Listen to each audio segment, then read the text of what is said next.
Today's episode's about plants and how to grow them. Hey everybody, welcome back to the Awfl show. Today I thought we'd do something a little bit different because I don't see any information publicly available on how to do this. I thought I would go ahead and make it. Today's episode is going to be about gardening. I'm going to do all I can to teach you everything I know about gardening in dark and light. So hold on to your butts. Here we go. Oh yeah, we got a sweet t-shirt. That's what's up. Alright, first things first. All of the equipment you need to start your garden in dark and light comes from this farming tree. So you open up your inventory, click on the knowledge tab, click on farming, and here you go.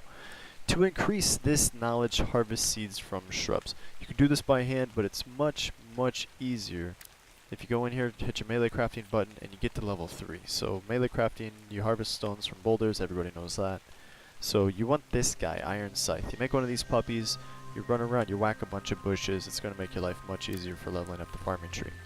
Once you've got all of the stuff unlocked in the farming tree, you'll be able to really set yourself up with a garden that'll give you everything that you need to make your potions, make your kibbles, all of that stuff. So let's go through the stuff available in the farming tree. Level 1 gives you a small crop plot. These are made out of straw, wood, twine, and stone. A compost bin, which will let you make fertilizer, made out of straw, wood, twine, and small fertilizer, which is just made out of grass and charcoal. Rank 2 starts to give you some irrigation tools. So you get an intake pipe, you get a spout, you get a horizontal pipe, and a vertical pipe. And all of the pipes are made out of twine and wood with the exception of the spout, which requires stone. And the intake requires stone as well.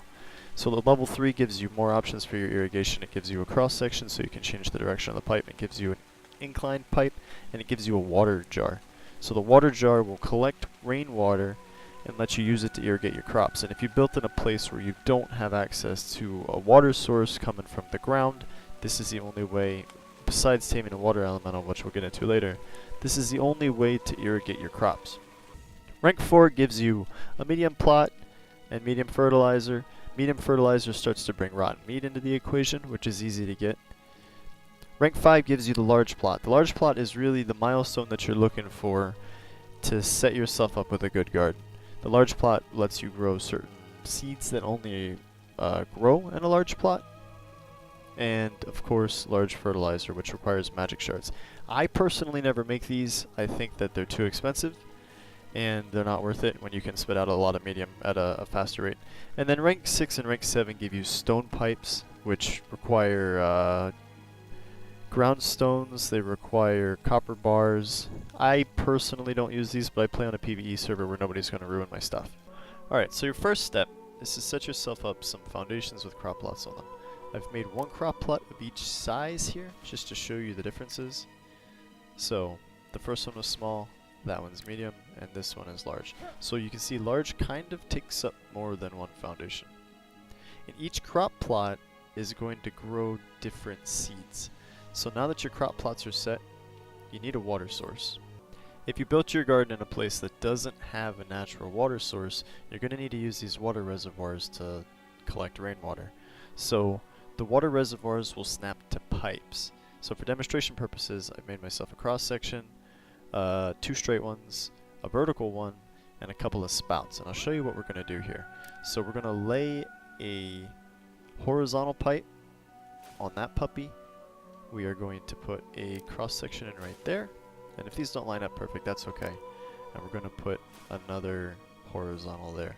So now on the ends of each of these, we're going to attach spouts. So the spouts will distribute the rainwater into the crop plots. And you can make this look good. I'll show you my garden at the end of this video where I think things look better, but for now this will do. So these pipes can snap the water reservoirs all over the place. So there's a lot of snap points on these guys. The snap points on the end of the pipes are consumed by the spouts right now, so our available snap points are at the joints of this cross section.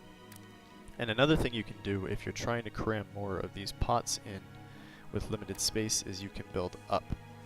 So you can build up on that guy, and you can actually snap a pipe or snap a water reservoir to the bottom and to the top. And sometimes this takes a little bit of finagling. So now what is going to happen is it's going to rain, And I'm not sure, but through the testing that we've done, we believe that the top one will gather rainwater because he's exposed to the sky. And then he'll drain down into this guy because they're connected via that pipe. And then theoretically, with enough rain, both of these puppies will fill up and the water will run downstream to the taps. But we need to wait for a rainstorm. Just to be safe, we're going to put in a couple more water reservoirs for the example. Alright, so now we've got plenty of water reservoirs to handle our little example here. The next step is seeds. So seeds come from 3 different places in this game. The first is harvesting bushes with a scythe. So you guys should collect a lot of these seeds throughout that process because that's what you have to do to level your farming tree. And those seeds are wheat, shrub, snow lotus, terra flower, thundergrass, fire blossom, and more wheat. So you should accumulate a lot of those by just using your scythe on bushes to level up your farming tree. The next one's called fungal spore. That one comes from using a boar that you tame to harvest bushes. The third rank of seeds comes from harvesting a Trent after you kill it, and those are light blossom and dark weed. And each of these seeds will grow different plants, which has different use in your alchemy and your cooking recipes that are in the game. So as I said before, you can gather the first 6 types of seeds just using your scythe on bushes like you would if you were leveling up your farming tree. The rates on my server are boosted quite high because I don't like to grind. So it may take you a bit longer to level up and to gather seeds, but this is the way to do it. So that's 5 bushes. We should have every flavor of seed now. We've got snow lotus, thundergrass, that's not a seed, that's grass, wheat, shrub, fire blossom. We're only missing terra flower, but he comes from here too.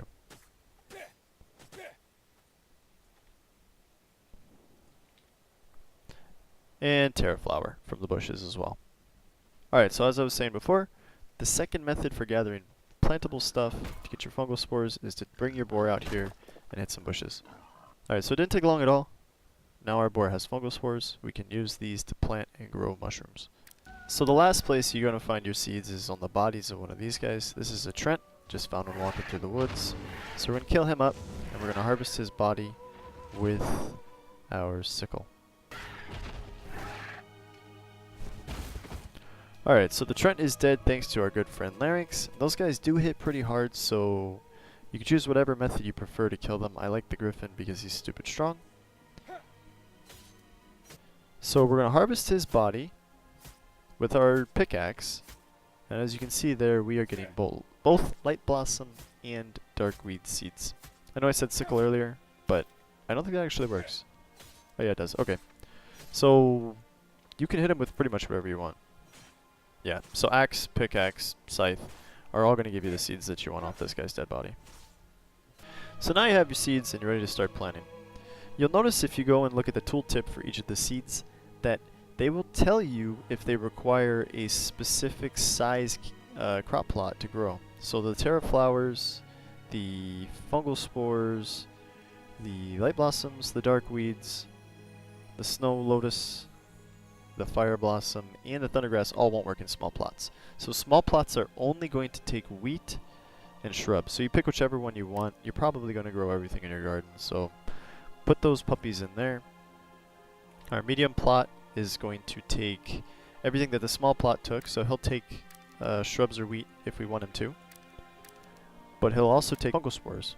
Your large crop plot is going to take any kind of seed you want to put in there, so dark weed, light blossom, fire blossom, you name it. You could even grow wheat or shrubs in these guys if you wanted to. Thundergrass is in pretty high demand if you're making kibble, so I recommend planting a couple of these. So now that we've got our crop plots and we've got our seeds, we need 2 more things. We need water, we need fertilizer. Okay, so I've cooked us up another foundation as well as a compost bin. And you're going to want to make a bunch of these. They don't produce fertilizer very quickly, and the plants tend to go through fertilizer really fast. So for our small garden, we have 4 compost bins that we fill and empty about once a day, and that seems to hold us over as far as our fertilizer needs are concerned, but your mileage may vary depending on how big your garden is. So now that we've got our compost bin, it's time to make fertilizer. Fertilizer, as we said earlier, for the small flavors are crafted via just grass and charcoal. The mediums are crafted with grass, charcoal, and rotten meat, and the large ones require grass, charcoal, rotten meat, and magic shards. And you can see the nitrogen levels. Nitrogen is how much fertilizer it's going to put into your crop plot. So obviously if you fill your crop plot with large fertilizers, it's going to have way more nitrogen than if it was filled with small fertilizer. But we found on our server that the sweet spot is medium. These do take several minutes to make for each fertilizer, so you're going to want to have your compost bins set up ahead of time to really be able to get your garden started once you've got all of your seeds and once you've got all of your crop plots put down. And your irrigation, of course. So now we got our fertilizer cooking up, we've got our seeds planted. So if you go over to a crop plot, you can see that it says it has a seed in it. It's not fertilized because it's empty, and we're just waiting for water. So I went ahead and grabbed some fertilizer from our garden, and I'm going to throw it in here. I'm going to show you guys what it looks like. So one fertilizer says it has 90,000 nitrogen, and the fertilizer count on the crop plot seems to agree with that. So now we have a seed, we have fertilizer, and all we're waiting for is a rainstorm to come in and fill our water jars here so that we can get growing. Okay, after what feels like 18 years of waiting for the elixir of life, we have it. Falling from the sky. Wonderful rain shower here. As you can see, our buckets are slowly filling, and these guys don't fill quickly at all. It takes many rain showers for these guys to irrigate themselves. And there seems to be a bug with these, and I'll explain it in more depth in a little bit. They don't fill at all sometimes, and I'm not sure why. So these ones appear to be filling and then draining, so that means we have more spouts than we should. So our spout to tank ratio is not good. 3 spouts for 4 tanks isn't enough. So I think what will happen is it'll stop raining, and then these guys will drain. All the water will come out. But at any rate, the crop plots are irrigated. You can see if you go mouse over them, you get irrigation values, and our plants have started growing. It no longer says seedling, it says crops, and the fertilizer value is going down. So after some time, and you can see little plants growing in there, our mushroom spores and our thundergrass over here. After some time, these guys will grow into fruition. They will produce whatever you planted, as well as seeds to grow more. So once you've got one started of each flavor of plant, you don't really ever have to go farm seeds again. You're going to have enough from just having the plants around. So our rainstorm is over. Our water values in our tanks will continue to decrease as our taps are distributing water. You can drink from the taps, so you can go over them and you can press E to drink from them and replenish your own water. And if you notice, the pipes change color. So now that they're irrigated, the pipes are a greenish color. Before they were just brown. So if you're wondering if your pipes are actually irrigated, look for the color shift. So yeah, you can see this guy was at 68, now he's at 65, and he'll continue to drain until he doesn't have anything left. So you want to make sure that you have plenty of these guys if you're going with the rainwater route. If you don't want to go with the rainwater route, or you've built somewhere close to a natural water source, you can use a pipe intake, and I'll show you how that works. So we put our foundation down, we put our crop plot down, we're going to put our horizontal pipe back, just like we did before. So here's a horizontal pipe on the foundation, and here's a spout on the horizontal pipe, and finally an irrigation intake into the water. So you can see he actually doesn't quite reach the water, but the color did change, so it is irrigated. And yeah, our crop plot upon inspection shows that it is irrigated. And I don't think there's any limitation here for how many of these spouts you can put on to an irrigated pipe in this fashion. I think if you were patient enough. So if you're patient enough to run this guy up to wherever you built your base, I don't see why a single intake wouldn't water your entire garden. So now that we've been over the basics on how to set up your garden, I want to show you what my garden looks like. and kind of share some of the lessons that I've learned in the gardening process. So this is our old-fashioned water tower, or at least that's what I wanted it to look like. This is where we get all of our rainwater. So in here is an array of pipes and water reservoirs. And just looking at it, it certainly looks like the array is incomplete, right? The top layer has most of the jars in place, but these layers are missing lots of jars. And the reason is we originally had all of this filled out, so I think we can fit 16 on the array. We originally had all 16 of these filled out for all 4 layers, 3 layers, but some of them just wouldn't fill no matter what. So no matter what, you would go look at them and they said 0 water, even after a rainstorm, like this one. This one probably is broken. So for whatever reason, these things just bug out. We tried everything we could think of. We tried replacing them. We tried placing them elsewhere. We tried rerunning the pipes, deleting the pipes, putting the pipes back. All of that. Nothing seemed to fix the ones that weren't filling. So we just took them out so that we don't count on them towards our total. So I don't know exactly how many are here. Somewhere around 25, maybe 25 or 30. But that's enough to irrigate our entire garden. So as you can see, coming out of our water tank here, our nice water tower, we have an irrigated pipe as indicated by the color, and it runs up here to a cross section, goes uphill a little bit more. So these incline guys are the ones I haven't shown you guys yet. Those are incline pipes. I just ran those to keep it closer to the hillside. It's like anything else in this game. If it gets too close to the terrain, it'll yell at you and it'll tell you that you can't build there. So then it goes up the hill and it levels out on our garden foundations here. So our garden grows everything, and we did that because we wanted to, although it's not optimal. So if you were trying to optimize for the plants that you're going to use the most, you want a couple of thundergrass, maybe twice as much, 3 times as much thundergrass as everything else, and no wheat. I don't think wheat's used for anything right now, so it doesn't make sense to plant any. So here we go. Our thundergrass actually ran out of fertilizer. I was lazy and I forgot to fill it, so our thundergrass ran out of fertilizer. So in here we only have some thundergrass that was left over from the last time this grew up. The thundergrass plot also grows air elemental cores, so you'll find some of those. This guy with the nice big flowers is fire blossom. This guy is your terra flower. And as you can see, these crop plots are filling up with seeds as they go, and I'm filling them with medium fertilizers. So you can see from the tooltip that this one has 1.58 million fertilizer. So that's, you know, whatever, 18 times 90,000 minus whatever fertilizer has already been consumed. And then we've got some chests set up for storing our fertilizer. We've got 4 compost bins rather set up making fertilizer, as I said before. So we just put some charcoal and some rotten meat and some grass in these guys, and they spit out fertilizer for us.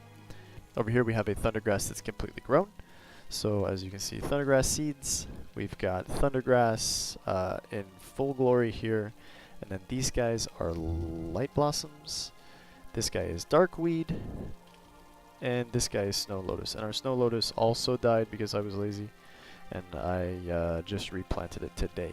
So the reason they die, and this is probably the most important part of growing in dark and light, the fertilizer consumption when a plant is growing or regrowing is astronomical. So I don't know if it's intended to be this way. Our server has all default growing values. We didn't turn any of that up. I don't know if you can, but we didn't tinker with it. But as you can see, this light blossom has a bunch of fertilizer in it, but the fertilizer consumption rate is really slow. So you can sit here and you can watch this number go down, and it's going to go down very slowly. If you're not harvesting from one of these crop plots, you probably don't need to put fertilizer in them more than like once a week. But if you harvest them, which we did because we wanted to make kibble, so we harvested all of the snow lotus and all of the thundergrass we had. We made kibble and we made a resetting potion. And as a result, this crop plot, which has snow lotus, and this crop plot over here, which has thundergrass, while regrowing those plants, consumed all of the fertilizer that was in them. All, you know, 18 times 90,000 fertilizers that were in there. So keep an eye on that.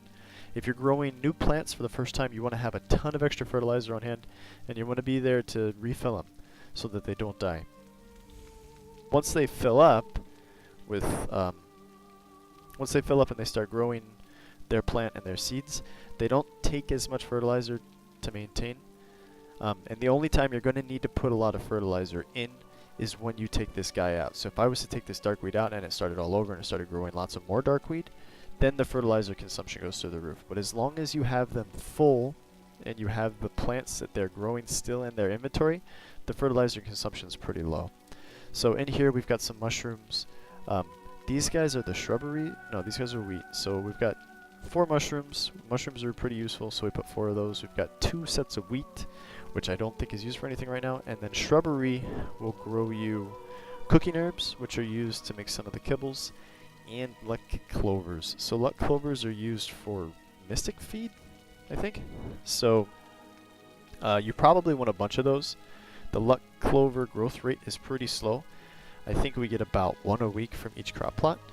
So if you're planning to try to grow them, you're going to need a lot of those things. So there is a third irrigation option available in the game, and it looks like this. It's this nice little blue naked fish woman thing. So she is a water elemental. To tame the water elemental, you want to knock them down to very low HP, and you want to use a soul suppressed stone on them. And if you're wondering, Awfl, why don't you have that recipe? Somebody else playing on my server has a recipe, and she makes the stones, and it's no big deal. I didn't feel like grinding out all of the taming to be able to do this. So with the help of a friend, we have tamed a water elemental, and she has an option.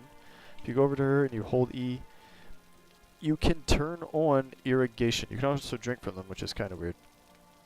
So I could drink her if I'd like to. And you can open irrigation. And what this will do is she basically becomes a water spout at that point. She will water a crop plot if she's near it. You can stand her in the middle. I've brought her over here before, and I stood her on this guy. And I broke this pipe so that they didn't have water anymore. And I opened her irrigation, and she irrigated all 3 of these. So if you want a seamless, easy method of irrigating your crop plots without doing all of the water stuff that's really annoying, just tame a bunch of these puppies if you're high enough level and you're far enough along in the game. And then her upkeep at that point becomes food. So the elementals will eat magic shards. So you just set up a feeding trough, fill it with magic shards, no big deal, those are pretty easy to get. And she can water all of your crops that she's nearby. How could I forget our big friend here, the Trent? So we tamed one of these guys up hoping that he would do what he's supposed to do, which is make the plants grow better or something. So you tame him up the same way you tame the water elemental. You get his health low and you use one of those soul capture shards on him, and then you resurrect him at the soul, at the resurrecting pool. He's got this option in his wheel called promote growth. And it doesn't do anything. Like, it doesn't, the status doesn't change, and as far as we can tell, it has no impact on the plants. So maybe one day he'll benefit gardens and greenhouses, but right now he doesn't do anything, which is kind of disappointing. So we just set him up here like a big statue to look over our garden. Okay, last but not least, let's go through the applications for the crops that you're growing. So first is a resetting potion, or resting potion in this game. So this is the same as your Mind Wipe, Tonic, and Arc. It will reset all of your talent points. If you watch the previous episode of the Awfl show on Dark and Light, you'll see that we made one of these puppies, well, it's 3 episodes ago or something. But we made one of these puppies and we used it, and it does exactly what it says it should do. So it uses death cap mushrooms, which are grown in your mushroom medium crop plot. It uses light blossoms, and it uses darkweed, which grow in your big crop plots, as well as a magic essence, which is crafted here in the magic workbench. Second up, we have the 2 flavors of kibble. So both of the kibbles will use this stuff called acidic extract, which uses thundergrass. So there's your first consumer of thundergrass. And then your herbivore kibble uses more thundergrass. It uses snow lotus, and it uses cooking herbs. And cooking herbs grow in the small crop plots from the shrubbery seeds. And then your carnivore kibble uses fire blossom, terra flower, and acidic extract. And if you're wondering where those kibble recipes come from, they're in the taming tree and they're at rank 4. So if you're just playing through the game, you're taming stuff and you're making arrows, I think that you're likely to get here without too much effort. So I think that's all we have to say.